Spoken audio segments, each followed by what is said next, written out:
Hello, and welcome back to Panther Sports Zone. My name is Joshua Howard. And I'm Dorian Waller.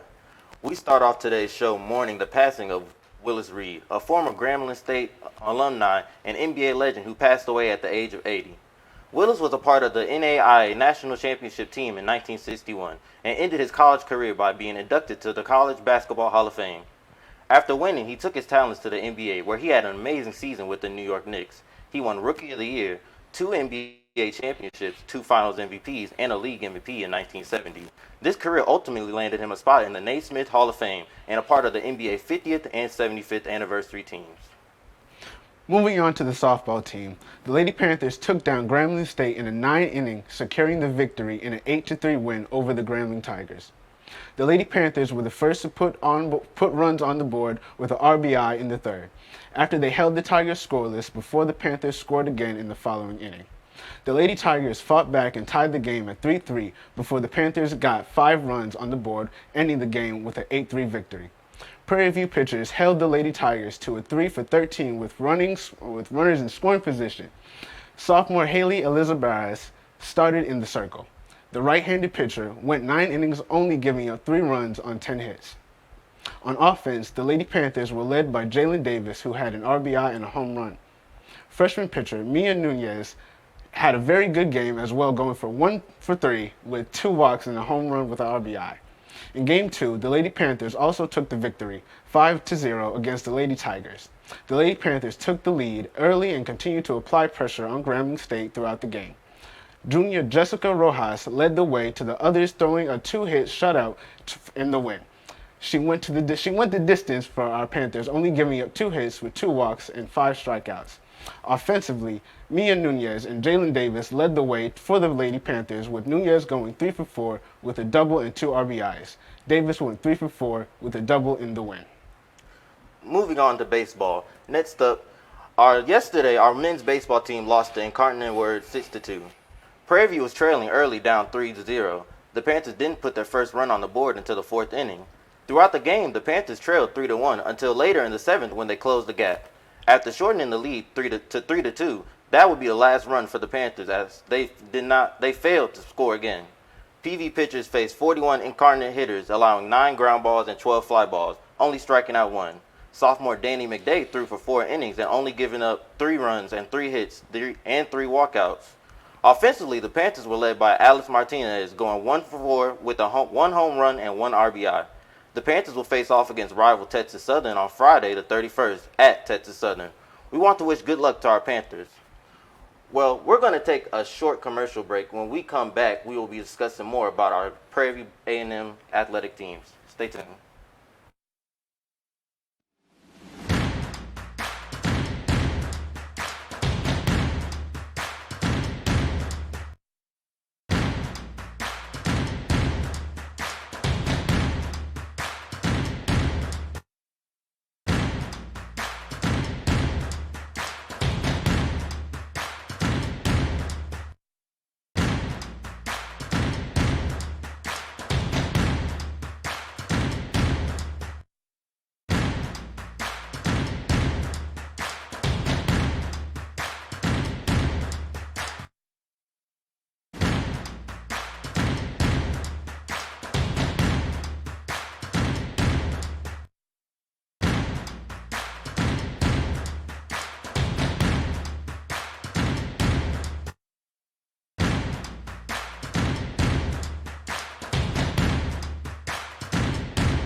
Welcome back to Panther Sports Zone.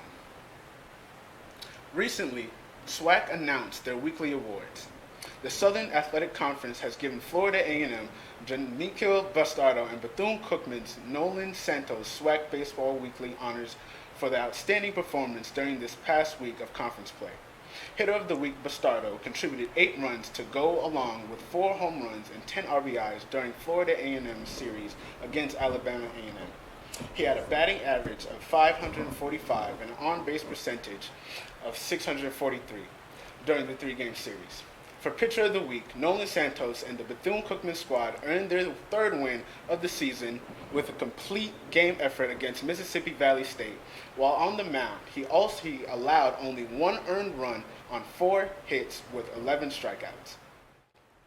Moving on to SWAC softball honors, Florida A&M's Jane Mobley and Bethune-Cookman's Haylene Gonzalez were chosen for the SWAC softball weekly honors for their outstanding performances as well during this week's conference games. Jane Mobley was chosen for Hitter of the Week and led the Rattlers with 6 hits and 11 at-bats to go along with 4 RBIs this past weekend against Alabama State. She also contributed a slugging percentage of .727 and an on-base percentage of .583. For Pitcher of the Week, Haylene Gonzalez went 2-0 in the circle, picking up a pair of wins in the series against JSU. She worked 16.2 innings of the week, recording an ERA of 3.36, with the team high 21 strikeouts in the series against the Tigers. Gonzalez struck out 8 batters in each of the series' first 2 games, including a complete game in the opener. Moving to the Women's Final Four. This year's Women's Final Four has a different look than the past years. Iowa hasn't been in the Final Four since 1993. Iowa star Caitlin Clark scored 41 points, handed out 12 assists, and collected 10 rebounds as second seed Iowa defeated Louisville 97-83 to book a trip to the Final Four Sunday. Clark was named last week as a finalist for the Naismith Trophy, which goes to the nation's most outstanding women college basketball player. In the Final Four matchup, they will be facing off against the 2022 National Championships, the South Carolina Gamecocks. Monday's win over Maryland marked the Gamecocks' school record 36th victory of the season. They have now 42 in a row. The Final Four has now seemed like a conclusion for a year since they hosted the 2022 National Championship Trophy. If South Carolina completes its run in Dallas, the Gamecocks will be the 10th team to finish the season perfect and undefeated. UConn in 2016 was the last undefeated team and the most recent back-to-back champion. The next matchup will feature LSU against Virginia Tech. LSU is back for the first time in 15 years. Meanwhile, Virginia Tech has never been. This has the first Elite Eight since 1985 that did not include UConn, Tennessee, or Stanford. New blood has been the mark of the 2023 Women's NCAA Tournament, and it's heading to Dallas. The number 3 seed, LSU Tigers, took down the number 9 seed, Miami Hurricane, in a hard-fought game on Sunday, March 26, to advance to the Final Four. Alex Morris led the Tigers with 21 points.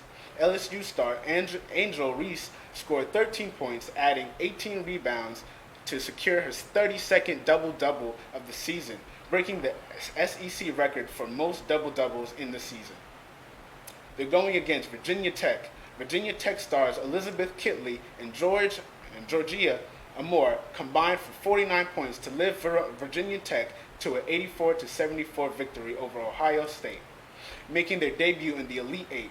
The Hokies, 31-4, history season now continued with the first trip to the Final Four, which begins Friday at 7 p.m. in Dallas, Texas. Continuing with the men's Final Four, the men's Final Four is also a very different look this year. Florida Atlantic will face off against San Diego State, while Miami will face UConn. On Saturday, Florida Atlantic played Kansas State, who roared out of halftime to a 57-50 lead and started the half on a 19-8 run. The Owls had 12 turnovers at halftime, and star Wildcats guard Marquise Noel was beginning to heat up. Kansas State didn't make another field goal for nearly 7 minutes, with FAU going on a 15-1 run that propelled the 9-seed Owls to a 79-76 win over the 3-seeded Wildcats.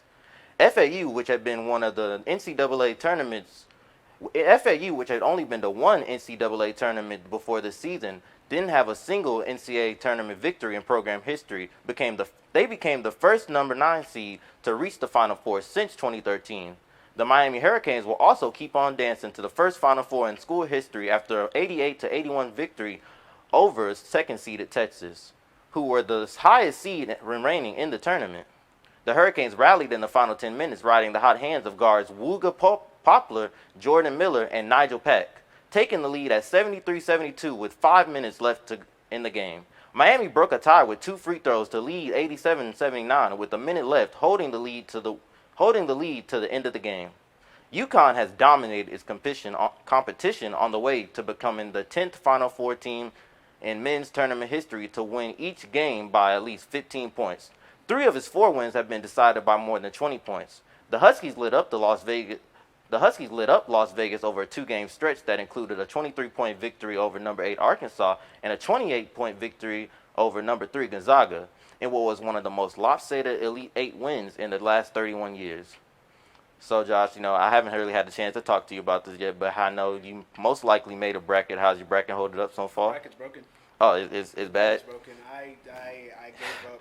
Personally, It's bad? But it's bad for me, yeah, because I thought my team was going to win. I'm a UConn fan, but I mean, UConn.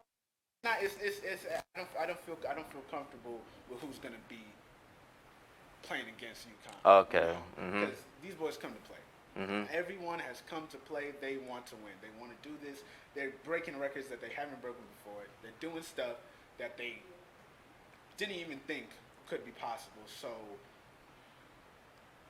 I'm just hoping that UConn. I got a lot riding on UConn. I hope my team wins. Well, honestly, I'm actually I'm very high on UConn right now. They actually surprised me. I really had them going out in the second round, so that really busted my bracket. I'm a big fan of Adama Sanogo.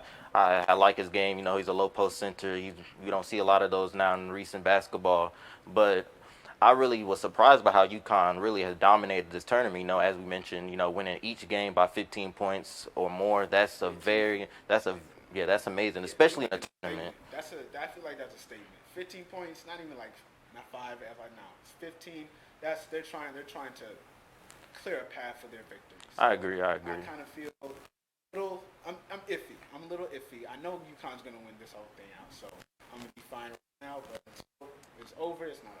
Well, as a Houstonian, I can say that I am very upset that Miami made it this far and beating but the Houston Cougars, who I had winning the whole tournament in my bracket. So I'm very disappointed about that. And I will say that I am more than likely rooting against them for the win. But yeah, I am a Class A hater right now of the Miami Hurricanes. But I've really been surprised by 9-seeded FAU. I didn't expect them to make this kind of run that they did. I'm also kind of a FAU disliker per se, because I did want to see the 16-seeded FDU make it a little bit deeper in the tournament, being the first 16 seed to make it, past the second round and things just like that. So I was FDU hater, and I was really looking forward to FDU. I'm more of a FAU hater. I was really looking forward to FDU advancing in the tournament. They was probably gonna go out in the Sweet 16 because they are a 16-seeded team, but I was rooting for FDU.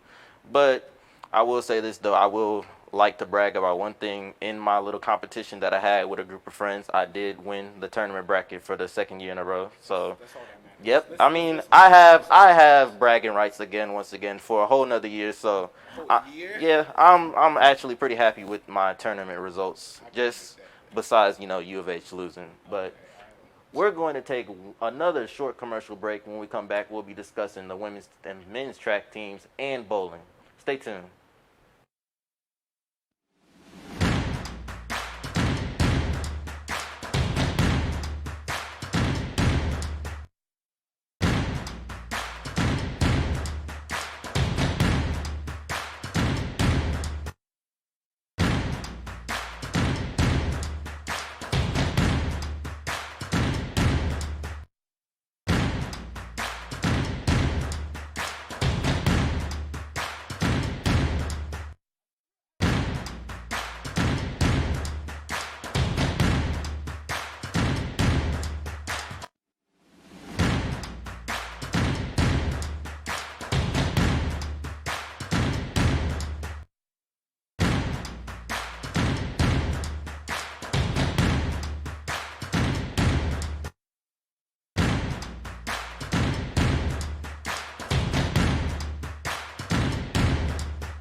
Hello and welcome back to Panther Sports Zone.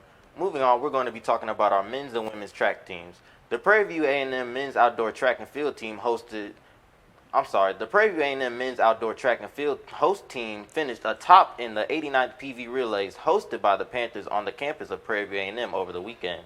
PV's men's team finished the relays with 244 points in 16 events that were scored. The Lady Panthers, led by interim head coach Eric Ditson, had an amazing performance at this year's 89th PV relays. Both our men's and women's teams made the flight out to Florida yesterday en route to the Florida Pepsi relays. We want to wish our Panthers good luck and very safe travels. Now moving on to women's bowling. Our women's bowling team has earned an automatic bid to this year's NCAA tournament. The Panthers will be a host team for the tournament, with the first game set to take place in Arlington. The Panthers earned an automatic bid after recently securing their 6th SWAC championship in school history. Congratulations, Panthers, and good luck in the tournament. Well, that's all for today on Panther Sports Zone. We want to thank you again for watching. We're going to take a short commercial break, but don't go anywhere. We're going to be right back with the lovely Iman Abraham and our very special, amazing guest, Jada Gordon, for an episode of Triple Threat. Stay tuned.